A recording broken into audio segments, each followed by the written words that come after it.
Well, now I want to turn to the main part of our show tonight, and this is really important to me. It's called O Scale Today. And I'll be honest with you, I've been in O Scale, gosh, a long, long time. When I first got into O Scale, what I remember was it cost an awful lot of money to buy a locomotive. The cars were basically kits, and you built a plywood platform and very little scenery, if scenery at all. So you had this great locomotive, detailed, great cars, detailed on bare plywood. And it was probably in my basement. That's what I remember about O Scale. Well, that's not what O Scale is today, in my opinion. And that's why we're doing this segment. And we've got some great people, I think, on a panel here to try to give us a view of really what O Scale is today. And that's what this is all about, to try to educate you if you're considering O Scale, or even if you're in O Scales, maybe give you a little information you may not have known before. So with that said, I'd like to introduce them one at a time and maybe have them tell us a little bit about their experience in O Scale, so we'll get a feel for what their real interest in the scale is. And first, let me introduce Pat Rivard. Pat, welcome. Thank you.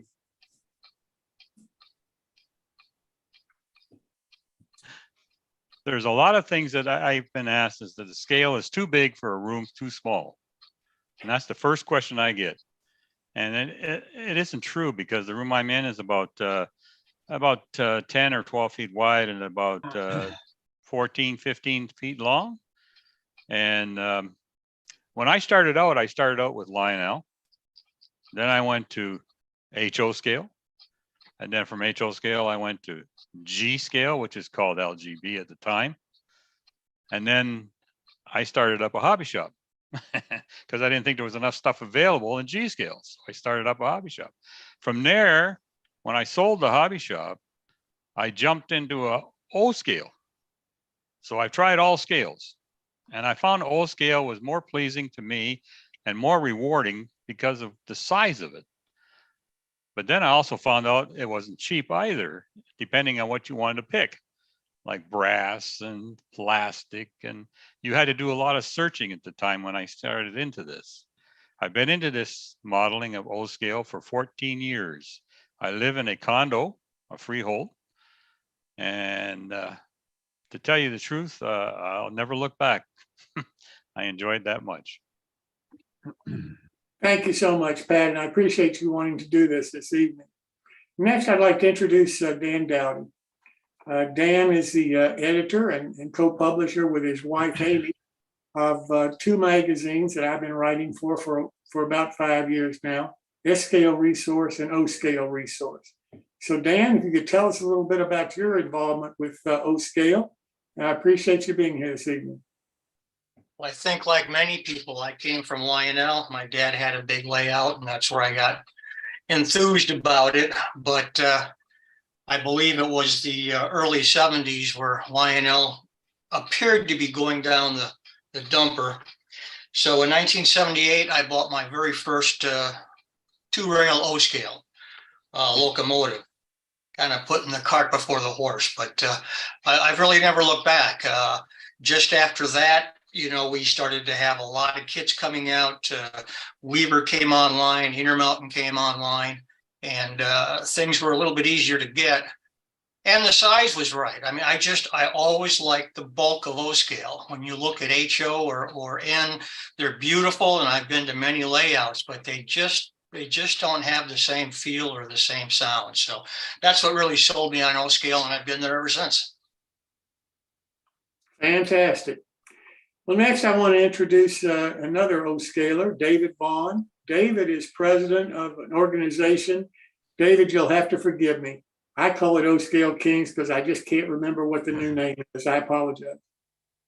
It's O-Scale Central, but it serves the same kind of purpose, and hopefully with a little more activity and interaction with the scale and the people who model in it.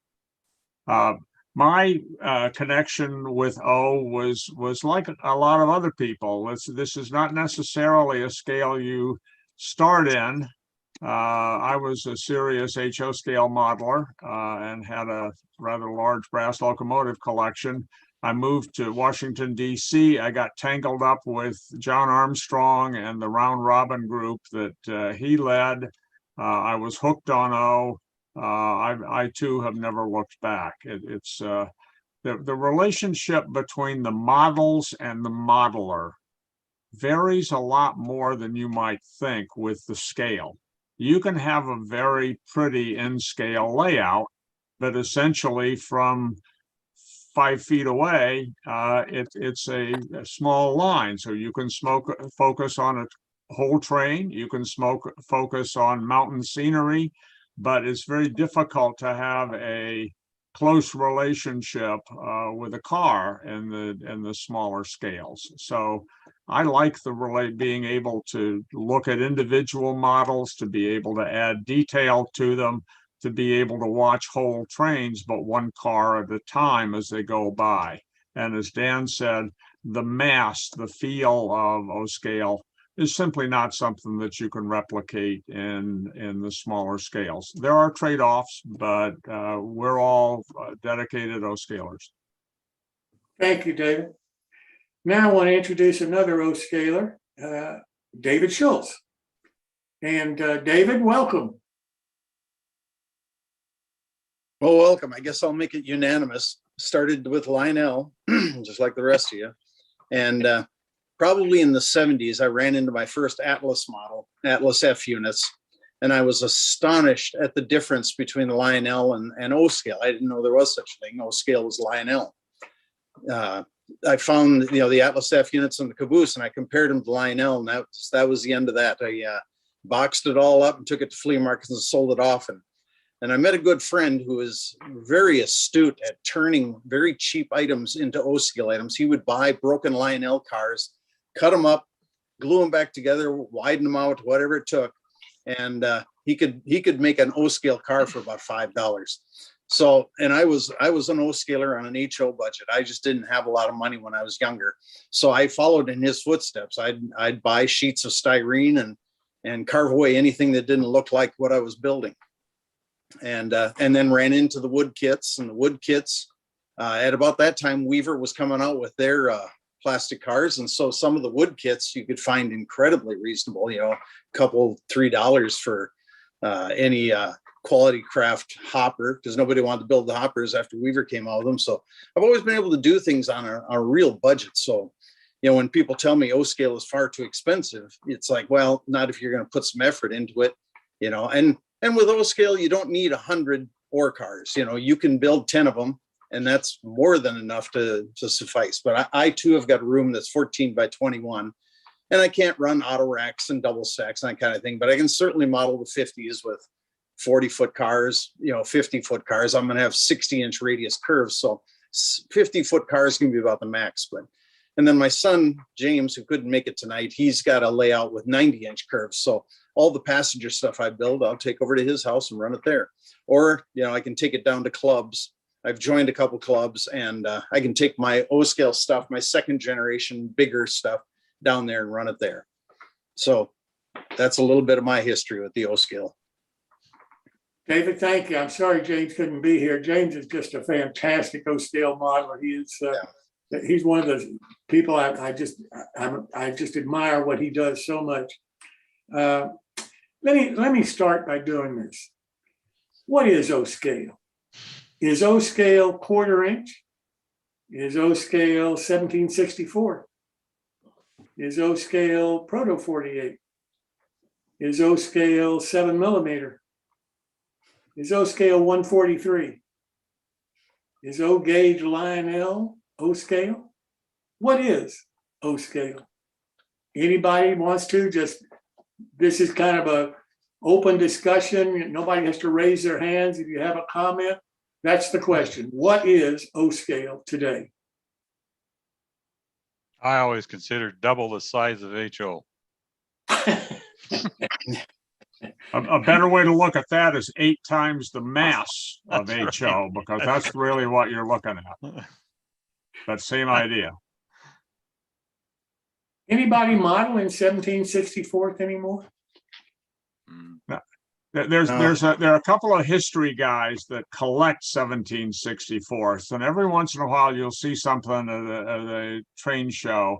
But it is at this point, I don't know anybody that models in it, and I think it's basically a historical collectible rather than a live variation on the scale.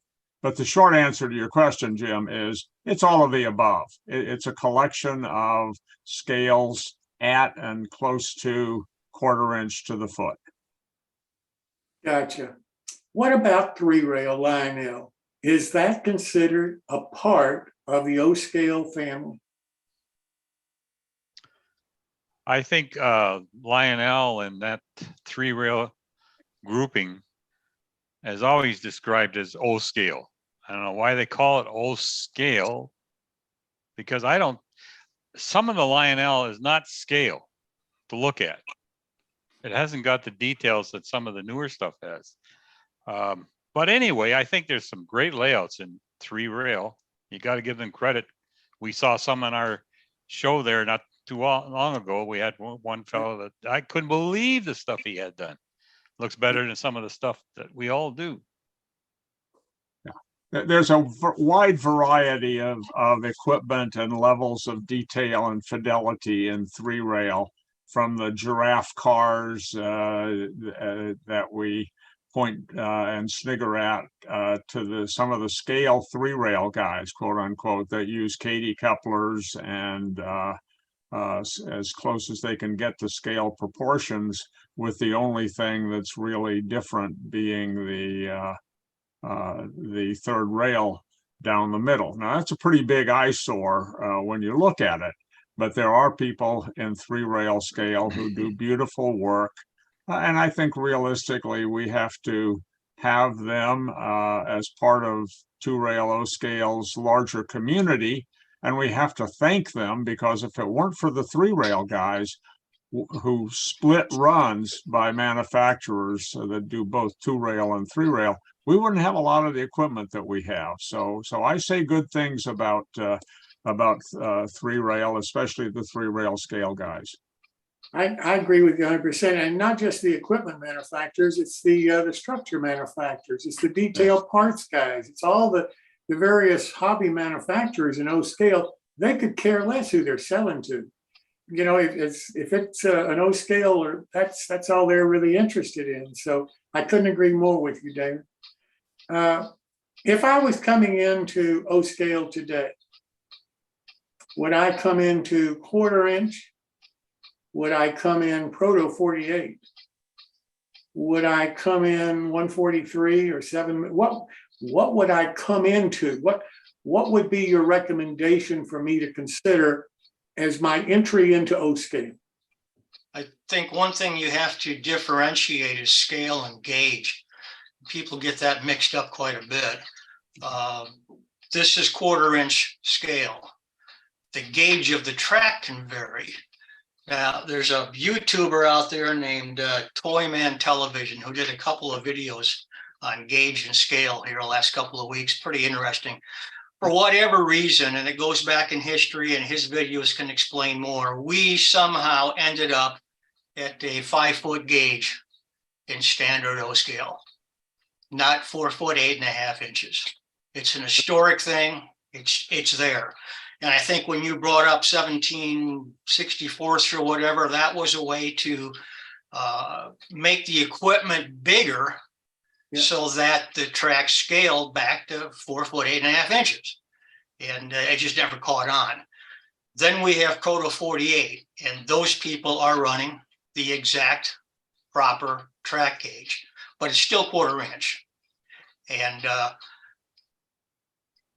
as far as Lionel and so forth, again, they're stuck at the 5-foot gauge also. But yeah, you got to always remember gauge versus scale. They're two different things. But 1/4 inch is where we are. We have a lot of gauges there, whether it's ON3, ON30, ON2. But I think if you're getting into it with a budget, it's going to probably be what we call OW5. There's nothing wrong with Proto 48. And if you're coming from a smaller scale and you are a tremendous modeler and you want the fidelity, Proto 48 is something good to look at because it's the proper gauge, but there's not as much available. You're going to have to do a little more work on your own. Proto 48 also has a higher fidelity in terms of clearances between the rails and the guardrails. Think of it as, you could think of it as being like HO fine scale. It's the same kind of concept. So you're not simply looking at a gauge adjustment, which is really, the proverbial silly little millimeter, but you're looking at the tolerances that are tighter on switches and so on. And generally, the guys who work in Proto 48 are, think of them as being O-scale railroad prototype modelers. They are really not only into the correct gauge and the tolerances and flanges and wheel width and so on, but they're talking about high levels of detail, high levels of fidelity, closer coupling cars, all of the little things that we all make some compromises with when we get into model railroading. They carry it to a very high level. Well, Dave Schultz, that's what you model, right? You're in P48. Yeah, I do Proto 48, and when I got started into it, I was worried about tolerances were too tight, and I just figured, it's a little ridiculous. The bigger flanges, the wider wheel, it just makes for a more reliable running.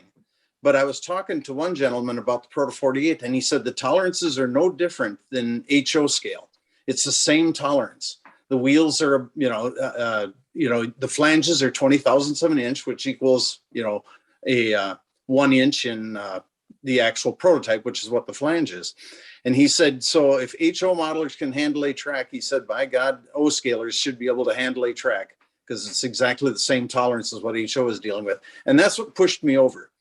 And I thought, well, okay, Now, one of the things that James and I have kind of discovered that if you're going to go with Proto 48, you need to really have your trucks equalized well.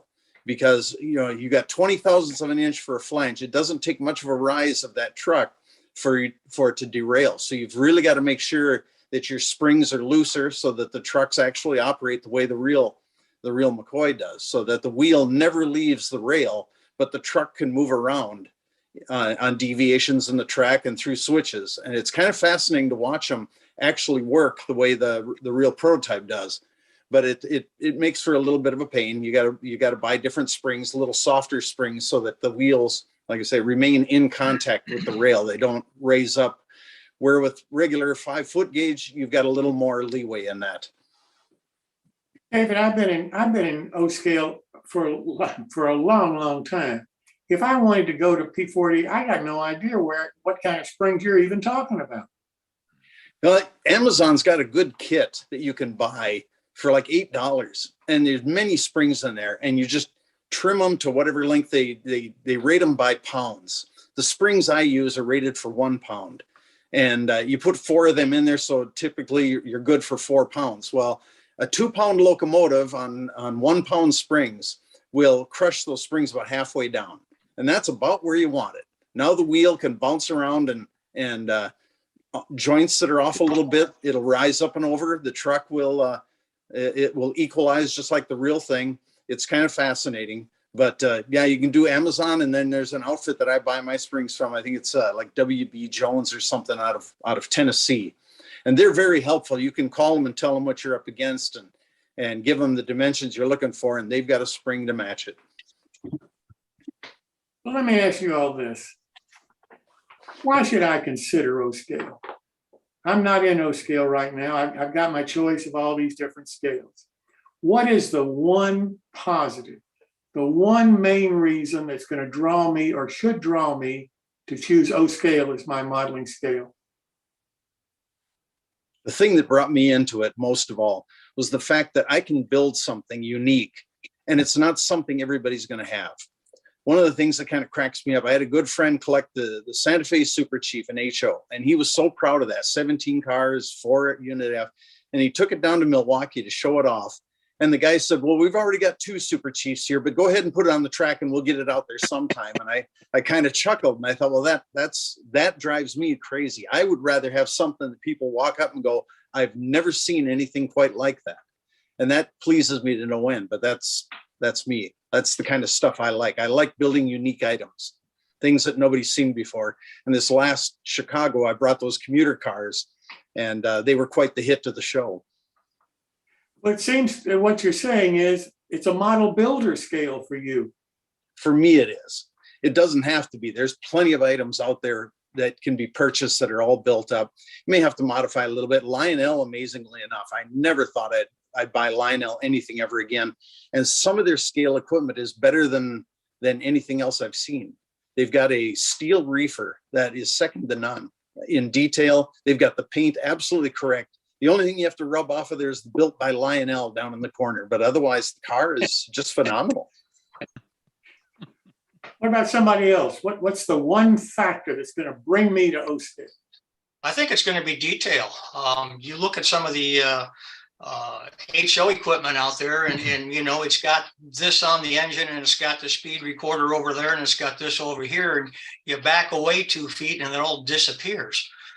In O-Scale, that stuff is right out front and it's there. And whether it be the underframe of the car with the brake rigging, the detail is just phenomenal. And I think that's one of the big draws. And of course, as you get a little older, the fact that the stuff is a little bigger doesn't hurt either.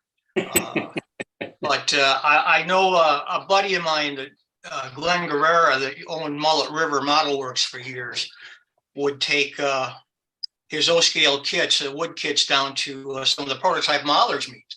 And that was mostly HO guys, but he sold a lot of kits down there, not because they're going to convert to O-Scale tomorrow, but they just couldn't get over the amount of detail that those models had and offered the builder.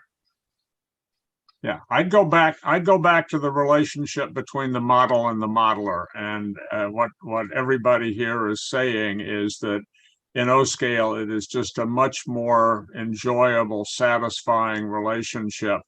The detail that you put on is easier to put on. And once you put it on, it's easier to see. And you can focus on individual equipment. But I'll tell you something, relatively close to you, watching a train of O-Scale cars, which you can focus on one car at a time, is really a very satisfying experience. And it's something that you just can't get in the smaller scales. I've been there. Now, another way to look at it is O-Scale is a great cure for bifocularism. So I found it would give me a chance to express myself. Yeah. In the detail and the building and the woodworking part of it, building your bench work, your mountains, your trees. I like building trees, as you can see. Anyway, that's what I found. It gives you a chance to really express yourself and what you can do and show it off. All right, so now you got me convinced. I really ought to take a hard look at it. What's the drawback I find?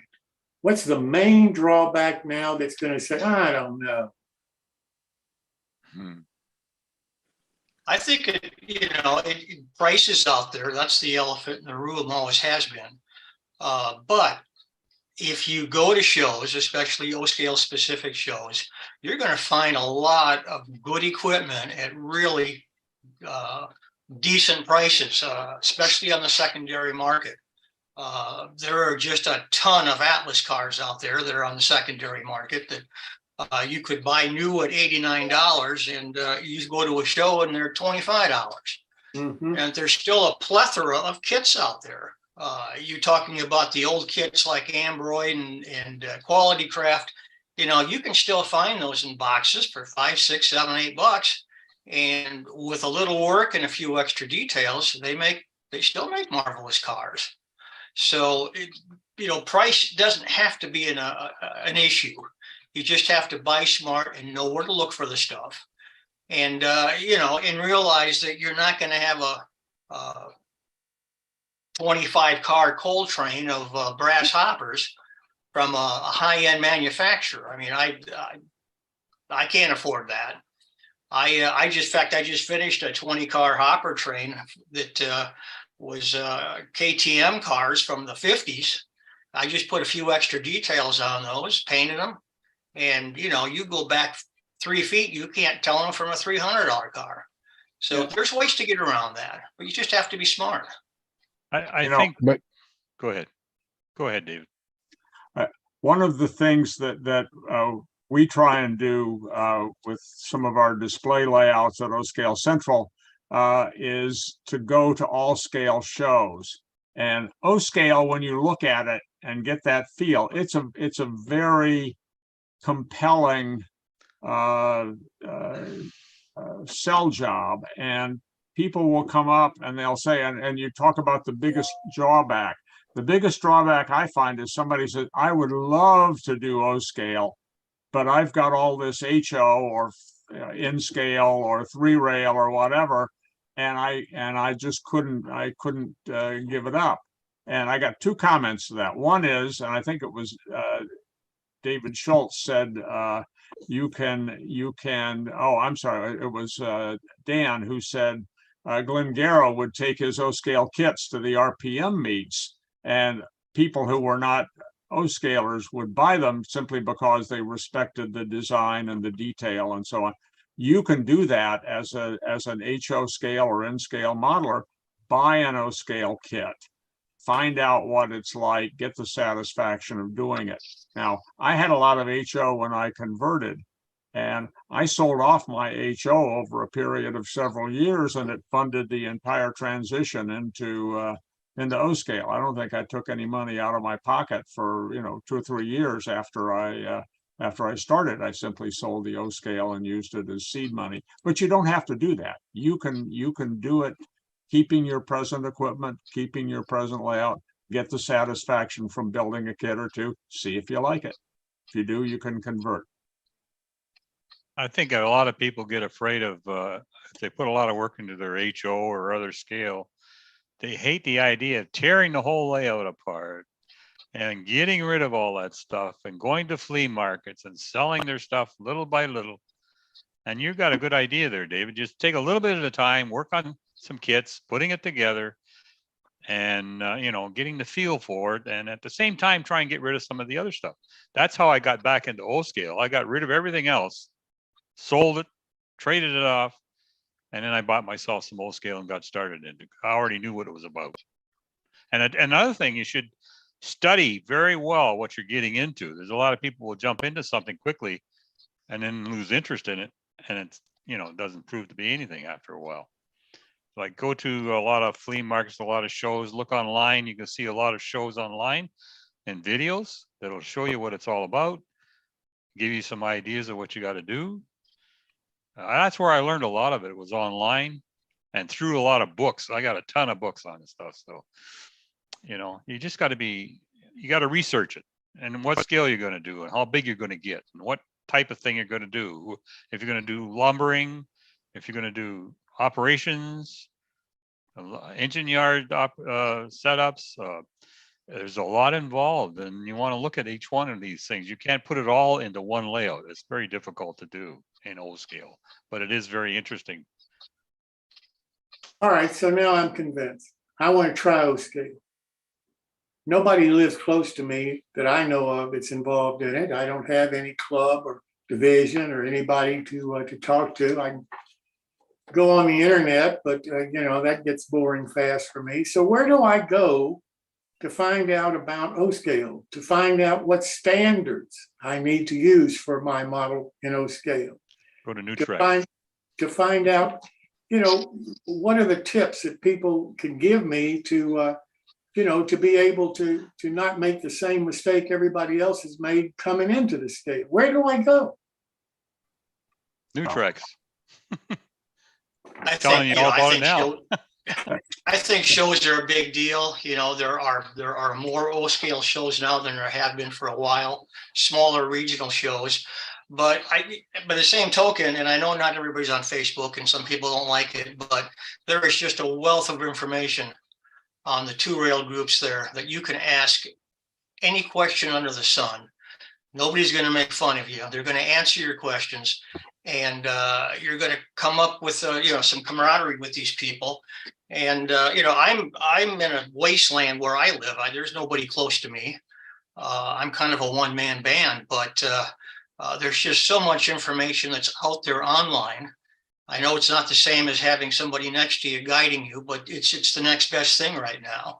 So I think that's a big place to look for help. And of course, O-Scale Central, O-Scale Kings, once we get the new site migrated, as far as your specifics on gate or scale and so forth and specifications, that information is up there.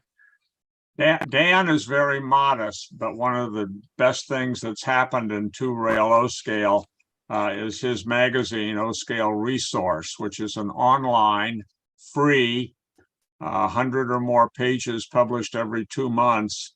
And it has not only a lot of how-to articles, a lot of here's what's happening by way of news, here's the new kits that are being built, but a lot of personal columns about how to do things.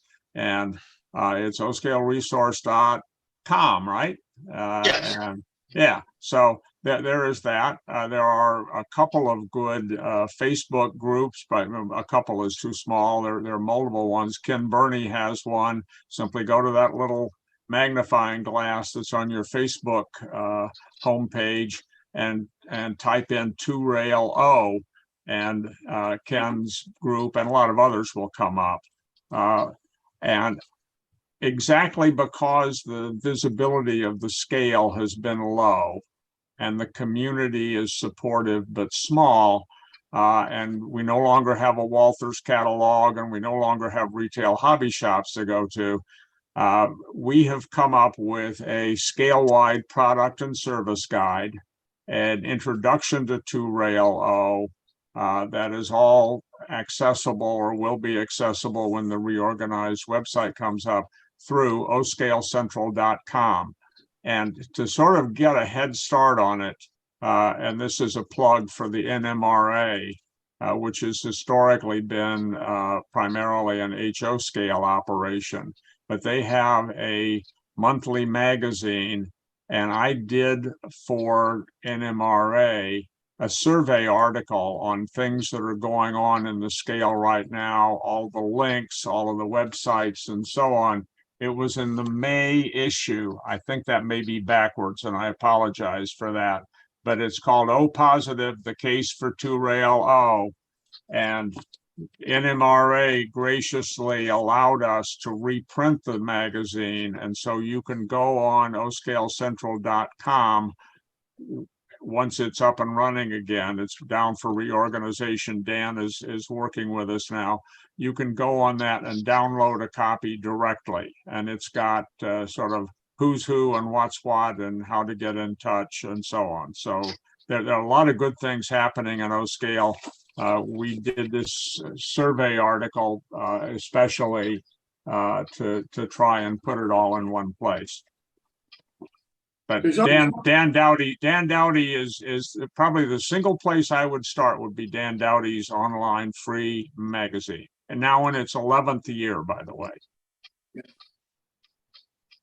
Are there standards in O-Scale? Is there a module standard, for example, or that kind of thing like there is for HO? I think if you took the HO standard in a module and just doubled it, you'd have yourself an O-Scale module set up. Okay. There are, of course, a number of different modular standards, even in HO, and everybody, and periodically that changes. Yes, there is an O-Scale modular standard. There is NMRA. There are NMRA standards for O-Scale and for Proto 48. It's a matter of researching them and finding the ones you like, but there's a guy, the president of the Detroit Model Railroad Club, Skylar Shippey, is working on using the newer O-Scale modular standard right now and has built several modules.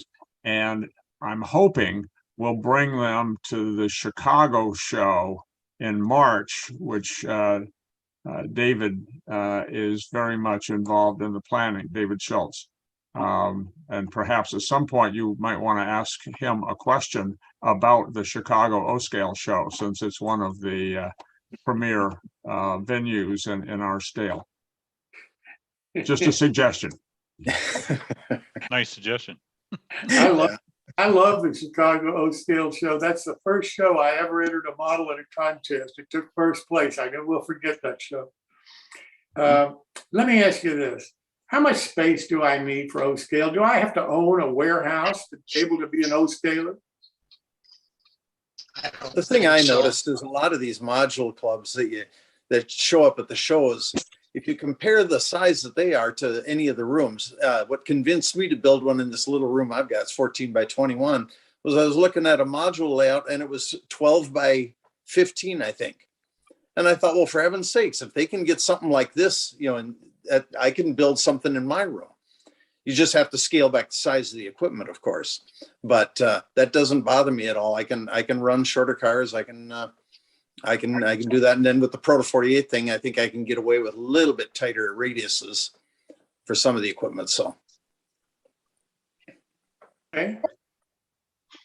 Yeah, my basement is only 30 by 28. And of course, we had to move a few things around to get things in there, but I can run 64-inch radius curves. It's a double deck. It's more operation than one guy can handle. So, in fact, I don't know if any of you guys know Joey Ricard, but he's Trackside Specialties. He's got a video series now. He's building an O-scale shelf layout. And he's taking you through how he's doing it and so forth. But he's going to have a lot of operation on a very small layout. So it just depends what you want to do. If you're going to be running, auto racks, well, that's going to take a lot of room. But if you're modeling like a short line or something like that, you could do a lot of switching and a lot of operation in a small area. Yeah, my son James's basement is 26 by 26, I believe. It's almost square, and he's got 90-inch curves in that basement.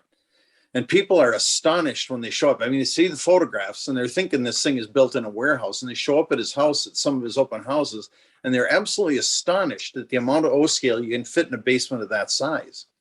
Yeah. Well, let me ask you this. I've heard many of you, I think all of you have talked about you enjoy the building, the model building as part of O-scale, and maybe that's part of what drew you in originally. Do I have to be a scratch builder? How talented a modeler do I have to be to really become an O-scale modeler? I think that just depends on what you're doing. I mean, when Intermountain came out with their 37 boxcar in the 90s, I mean, the first one I built was a disaster. The second one was better, and then I got really proficient at it. I think one of the things that makes you want to go off into different types of options, I model 1947, and there's some beautiful pictures online that Delano took of yards in the 40s, and you look at the mix of cars, and it's a huge variety. We don't have variety like that today. Yeah. And, when Atlas came out with their Reefer series in the early 2000s, man, I was like a kid in a candy store. All the colors and all the designs. And my God, my wife thought they were cute. And I must have, 25 of these stupid things. But they're all the same car. They're just different paints. So then you look out at some of the, urethane kits. There's a lot of producers out there that make unusual cars, relatively inexpensive. Southern Car and Foundry is a great one. Twin Star Cars, Rails Unlimited, all are making marvelous looking freight cars that will give you the variety. Do you have to scratch build? No, I don't. I kit bash and I modify. But if you want to scratch build, I mean, this is a great opportunity to do so. But you don't have to. I sure don't. You can model as simply as getting out your credit card and buying a ready-to-run, out-of-the-box Atlas car. They've got a full line. You can do the same thing with diesels. Steam is a little more limited, but it's all there. There are always time and money trade-offs. If you want to build it from scratch and have that kind of model, it's going to cost you some time. If all you want to do is get out your credit card and swipe it, you can walk out of the hobby shop, or more likely an online retailer with a whole train of very high quality, very accurate equipment. What about scenery? What about trees and structures and figures and automobiles, all that kind of stuff? That pretty readily available in O scale? Yes, it is available, but the price is another thing. I find that if you can take practice, you can build a good tree and a good layout, just the plaster work. If you pay attention to some of the ideas that are available, it won't break the bank. Yeah, and once again, going to the flea markets, the O-scale flea markets, yeah. you can buy building fronts. I kind of missed an opportunity here in the last one. A guy had a huge building front. It must have been 5 feet long and 4 stories high, and he wanted $20 for it. But it's perfect for gluing against a wall or placing up against a wall to make it look like a cityscape. And once again, you didn't have to spend a lot of money to do it. But if you scour some of these shows, it's absolutely amazing. And I wish I lived closer to the East Coast, because they seem to have an O-scale show about every other month. But from where I live up here in the Great White North, I can only make about 1 or 2 shows a year. So Let me ask you this: what's not available in O scale that you really would like to see available, but it's just not there? probably turnouts that are ready to go. A lot of turnouts. I mean, you can buy them, but you got to lay the ties and spike the switch down and such. Be kind of nice. I mean, I know Atlas has got some of the stuff, but it's pretty pricey. It'd be nice to have, like the HO people, they go out and they buy turnouts for $30, $40 a piece, and they slap them down and they run trains over that stuff. It'd really be nice to have something in that fashion. We've got track that works pretty well, but it's the turnouts that seem to be like I say, to buy one complete, you're looking at $100, $125 for one turnout. You can get them less expensive, but then you're gonna be doing a bunch of work hand laying the things. But it'd be kind of nice to see something in that fashion. Especially for somebody like me with the Proto 48 thing, I got to put in my slug for the Proto 48. But, with a smaller layout too, like I'm going to have, it's nothing to spend an afternoon spiking track. And like James, his layout isn't that big, but he's detailing the guts out of it. He's cutting the rail every 40 feet or 39 feet, and then putting joint bars on either side of it. So, even though you don't cut all the way through, you just cut the head of the rail and then put the joint bar on there, and you get that kind of detail. Jay Criswell's got, incredibly detailed turnouts, the slide plates, the throw rods, the check rail, adjustable tie plates inside, and you put those together and people are just astonished to look at that kind of thing. So kind of fun to build a small layout and just detail it to no end. And people discover something new every time they come over. That's interesting. It really is. How is O scale promoted today? Who is out there really hustling for O scale? Who is making the case that O scale needs to grow and develop and people need to come into the scale? Well, I think the O scale kings are O scale central now. Obviously, we are with our magazine.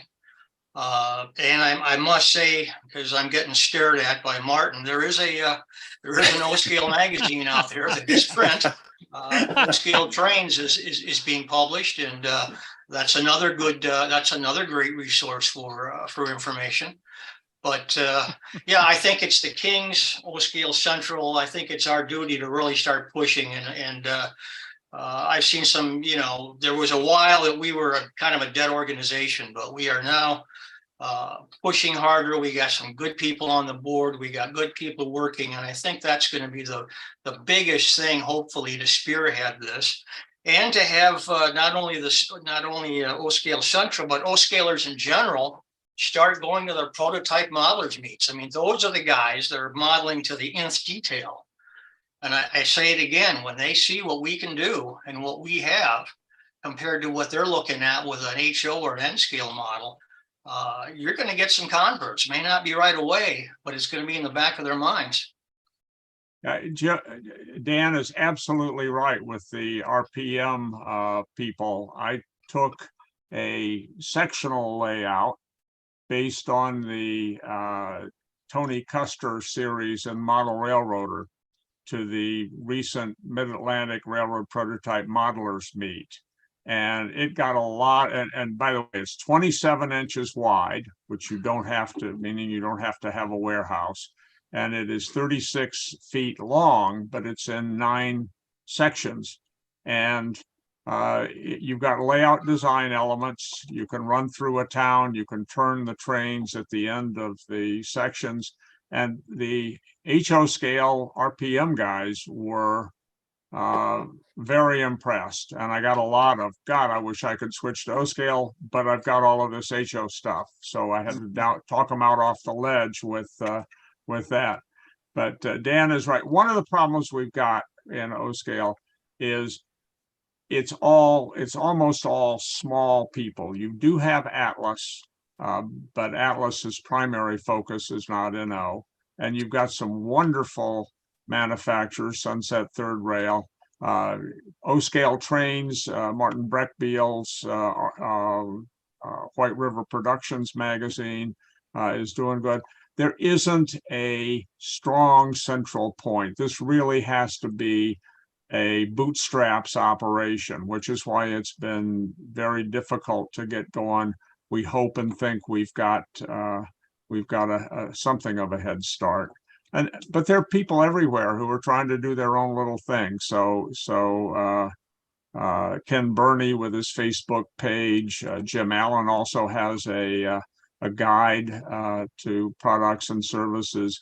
We're all out here doing our little bit, and we appreciate the support of New Tracks. Jim, you're one of the reasons we do this or are able to do it is because it gives us exposure. And we appreciate that. Lots of little things. It's a bottom-up operation. Well, thank you so much. I enjoy doing it. I appreciate all of you taking your time tonight. Where is O-scale tomorrow? Look ahead 5 years. Where is O-scale? It'll still be here. I think it'll be Bigger, growing smaller? with the advent of 3D printing now. And I have found some of the most generous people, they will go through all the trouble of designing this stuff and then they just give you the file. You know, Sarah over in Austria, she designs some wonderful items and then she just sends you the file and says, go ahead and print it yourself. I don't want to do it. Yeah. And I found that with other people too, that they're willing to do all of this and charge you a minimal amount to make the part for you. I've found some 3D printers who are willing to do it for the cost of the resin. So you're ordering parts from them and they'll say, just give me $3. That's more than enough. So I think with the advent of 3D printing, which I see the good and the bad of both, but I think mostly good, is that, even local people who 3D print HO stuff or even S-scale stuff, you can tell them, well, can you scale that up and make, yeah, absolutely, not a problem. I'll scale that up to 1/48th, or, the guy I deal with here in Duluth, he just wants to know what an inch is in O scale. Well, I tell him 0.0208 is a scale inch, and then he can take the actual drawings and convert it into a part that is just phenomenal. So I think that with 3D printing, the future is getting pretty bright for O scale at this point. And primarily because of 3D printing. Well, it certainly adds. You can design and build stuff that's never been available before and at minimal cost. It used to be to make a mold of some item and such, you're looking at hundreds of dollars.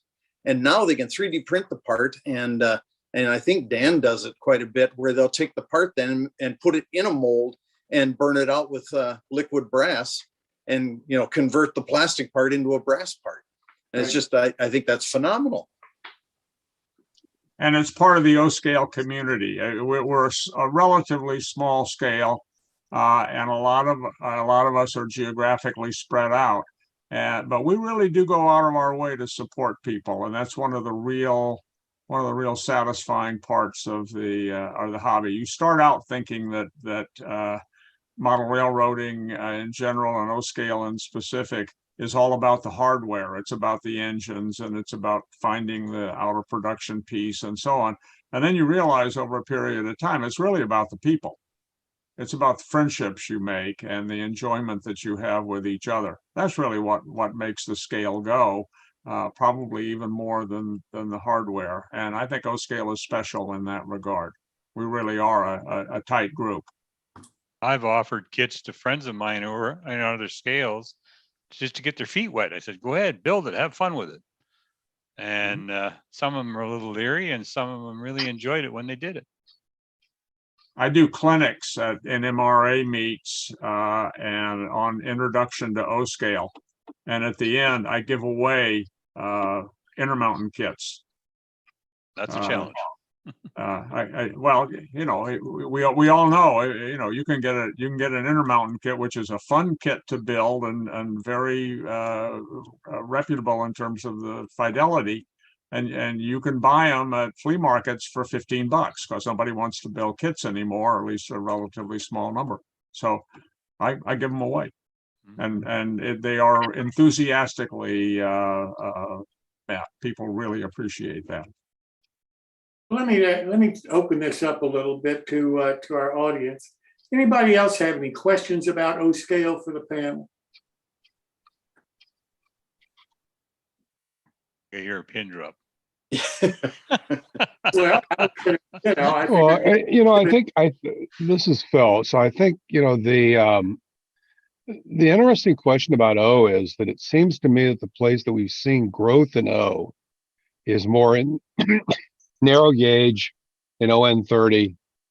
I mean, I thought it was interesting. You said Atlas is the only major manufacturer. If you look at ON30, to a great extent, Bachmann was singularly responsible for creating that whole space, which has become a really big space. I mean, if you look at, some of the modelers in the mining lifestyle, it's been a real preponderance of ON30 modelers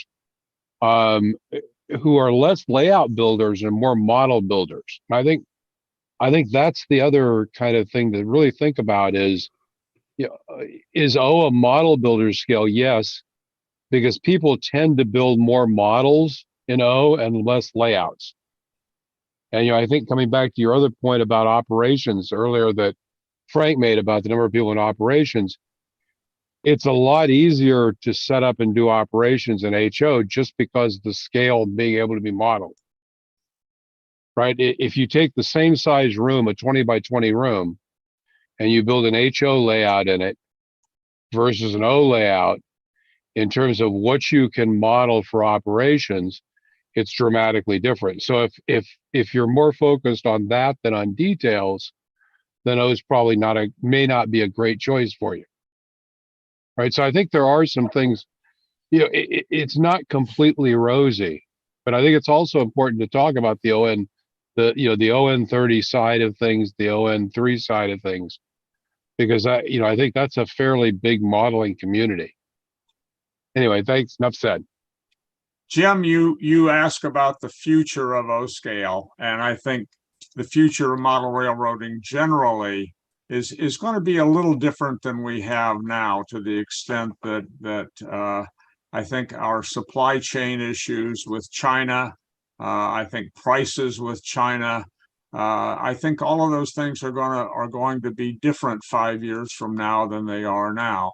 One of the advantages of O-scale is they've been building two-rail O-scale models for 100 years.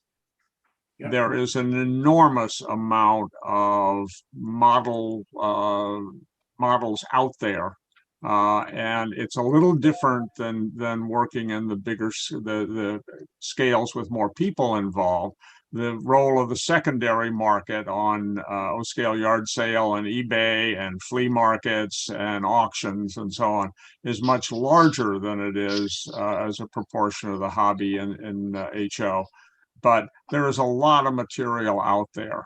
So we're not going to run out of trains, even if China dries up completely. Well, we might after another 100 years or so, but you know, 5 years out, it's not going to be a problem. And the stuff on the secondary market is of very high quality, and it is comparatively cheap. People used to say O-scale is way too expensive.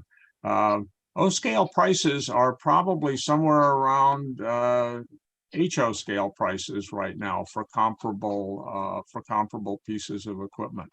So and I think the new 3D printing and resin casting and so on, I think that was made for O-scale. You know, we really don't have to have inventories. We can deal with short runs. We can work with scalable drawings and basically poach off of what other scales are doing and use them creatively. So I think the future of O-scale is quite positive. I think, it's kind of funny. People say, oh, scale is dying and all this stuff. But I look at people that Jim has, working with him. The gentleman that runs the build along. He's I believe he's a kit cutter. He's got O-scale. I know the guy that's doing the church. He's got O-scale product. All these smaller people seem to have O-scale product. Well, if they weren't selling it, they wouldn't do it. So, somebody's buying that stuff. And there's always new models coming out. Now, this isn't the structure area, I agree. But still, I mean, if there wasn't a market for it, these guys wouldn't be doing it. And they are. And there's just a lot of variety out there.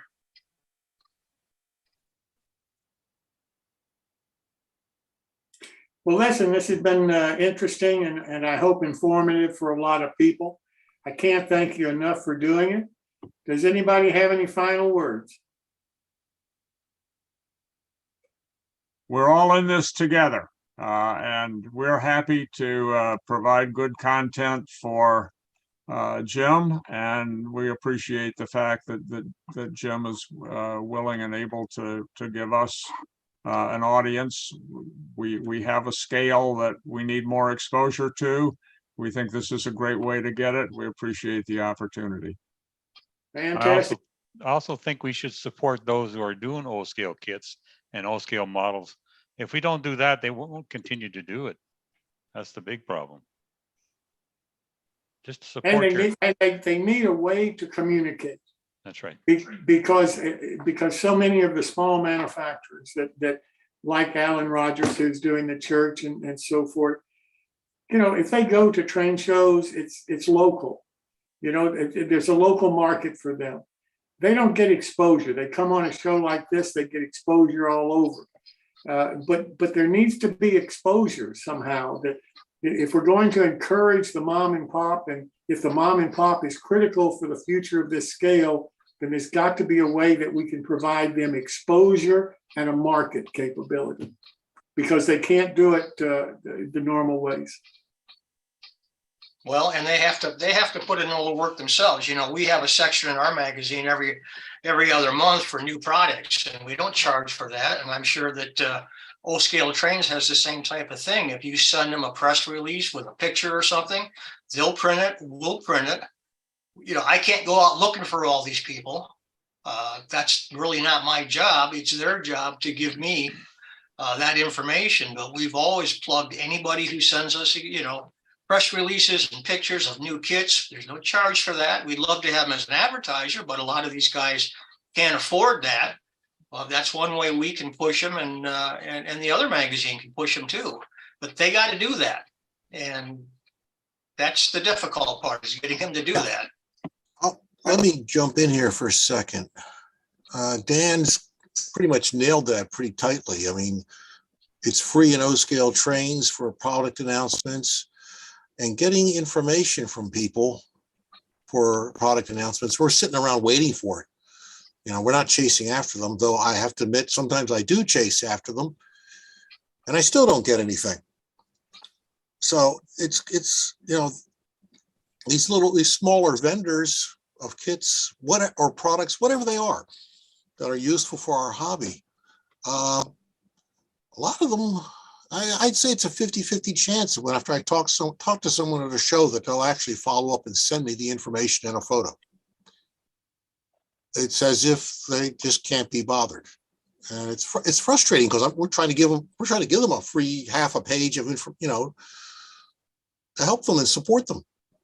So I sent frustrating. a kit to Martin for review Yes. from the things that I do. He did not only a great job building it, but did a great job describing it, and then donated it as a fundraiser for one of the O-scale shows at the end. So it was a win-win-win, and I really appreciate what Martin has done in that regard, not just with me, but with a lot of people. Yeah, and I try to support the vendors that are in part doing my builds with this show as well. We try to, Dan and I both try to support vendors as best we can, but they have to meet us in the middle somewhere. Well, because I deal with a lot of the small manufacturers, I get them to come on my show. I write about them in my articles and so forth. It's not an easy thing. I mean, I think part of it is they're not business people. Many of them are not in this as a full-time business or there to make a profit. They're in it as a hobby, and they're so overwhelmed with getting the product designed and printed and boxed and shipped and all the rest of it, and go through all of the hoopla, that advertising and promotion takes a back seat. And that's what I find in a lot of cases. I found that when I tried to do digital train shows with the small manufacturers. I find it when I try to get people to come on the show and build their kits. I find it when I try to get them to want to be written about in my articles.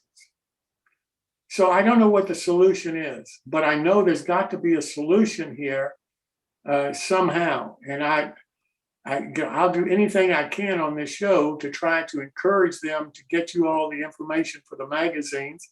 If it's free, why wouldn't they do it? It just doesn't take that much effort, it doesn't seem to me. Now, that's because I write a lot. I do a lot of that kind of stuff, and for a person who isn't that familiar with it, it may be an overwhelming problem. So how can that be helped? I mean, Daryl here with Interaction Hobbies. It's a really interesting discussion. I'm glad this is happening. And the one thing I've noticed, I mean, this is a full-time business for us. And if you look at our statistics in our business, 90% of it is HO, probably 5 or 6% O scale, and then the rest N scale. And we do a fair amount of O and HO. But the thing that we find is there's such a huge demand in the HO side to cover that. How do you need to explore the possibilities in O scale as well. But if I look at the same offerings that I have in HO that I want to put out in O scale, I mean, to put out an O scale kit is just like it's 4 times the volume of HO. It's a fair amount of work to do it right. I don't just take an HO scale kit and scale it up. It's basically a redesign so it doesn't look toy when you scale it up from HO. So there's a lot of work that goes into that, and trying to look at the response back. And I've tried to look at the O scale S scalers as well, and very, very good people. As far as I'm concerned, the O scale guys are the least of the whininess. if you look at it that way, they're the most grateful people when we do something, which we appreciate too, and it's always good feedback from the magazines and the builders. But I think if there's a different way to work with the smaller scales, because I'm not quite sure which kits we should take. We should scale them all up, but does everybody need a 1950s gas station in O scale, or would they rather have a tobacco shop from the turn of the century? And you can't do it all, and there's a splinter group at both ends of those scales. So I've often wondered if there's I want to say not GoFundMe, but crowdsourcing way of doing things. If we can get enough interest in a kit to develop it, we'll do it. If I know there's 20 kits out there to be sold, I'll make a run. but Why, a lot of why, times- why don't you email Dan Dawdy and get a dialogue going with him, because that's the kind of thing that he would be really good at thinking through and figuring out how to get it into the magazine in a way to get some feedback for you. Yeah, well, it's definitely the magazine advertising. We spend a lot of money on advertising. I think I've been trying to get back to O-Scale Resources and get some advertising going with them as well, but we're an O-Scale magazine. And but again, it's that not get exposure for the one kit. It's what needs to get produced. And I've talked to a lot of the other manufacturers who dabble in O-Scale. There's a lot of O-Scale manufacturers directly, but the majority of us structured guys, we're in HO, and that's where the market is. So it's always like, for you guys, it's pulling hen's teeth to get us to scale something up. And the feedback is we're never quite sure. You can pick a winner of a kit, and suddenly there's 200 of them go off the shelf, and you pick another one that you spent 4 months on developing, and it's still sitting there. So it's kind of a crapshoot from the market, or from I like watching these types of groups, because you kind of get to see the layouts and go, okay, that's the type of structure they're going to do or want. But that takes a tremendous amount of time to try to spread that into other groups. And sorry there, Pat, my camera's broken, so you don't want to see me tonight. That's why I'm not turning it on. It's not that I'm ashamed, it's just not functional. Well, I don't have a solution for you tonight, but I do think this is a discussion that needs to be continued, because I do see the problem out there. I hear about it from the manufacturers every time I talk to one. All of them are saying basically the same kinds of things, and nobody seems to have an answer for it.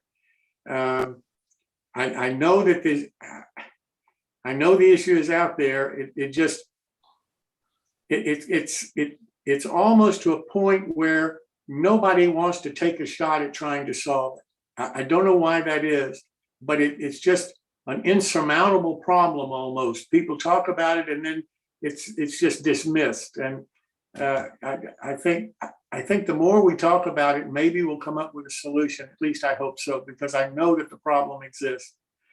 Well, thank you guys so much for being here. I don't want to carry this on too far, but thank you so much. I really do appreciate it. I think you've opened a lot of people's eyes about O-Scale. At least I certainly hope you have. That's what this has been about. And thank you so much again. Thank you, Jim. Thank you. You're welcome. One last quick comment. Go ahead. I just want to say O-Scale, I'm moving into O-Scale myself, into ON30. But the reason I like O-Scale that I didn't hear discussed too much was the fact that O-Scale, you can model character so much better than HO or any other scale. You know what I mean? So you get character in the figures and scenes and things that you don't necessarily get in HO at an individual level. Or it's Good hard point. to detail as much too. It's- Yeah, and obviously the detail is there, but it's that character, that feeling that you get when you go look at an O-Scale layout. Listen, let me ask you a question before you get away tonight. I'd really like to continue this discussion with you. And if you're interested, I'd like to do a special segment on one of the shows coming up and see if we can continue this kind of a discussion about trying to figure out a way for small manufacturers. If you'd be interested in that. Yeah, I certainly would. And I might be able to, if you're interested, I could probably I won't speak for them, but maybe one or two of the other manufacturers to have the same thoughts if you're interested. I love it. And maybe we could get a panel going and see what would come out of it. If you'd be interested in doing that with me. Sure, absolutely, Tim. Fantastic. You got my email, right? Yep. If you'll send me an email, then maybe we can put it together. Okay, will do. Thank you. Thank you so much. And guys, thanks again so much for being here this evening. I'm sorry it went a little long, maybe got off track a little bit, but I do so much appreciate all your confidence and comments about O-Scale today.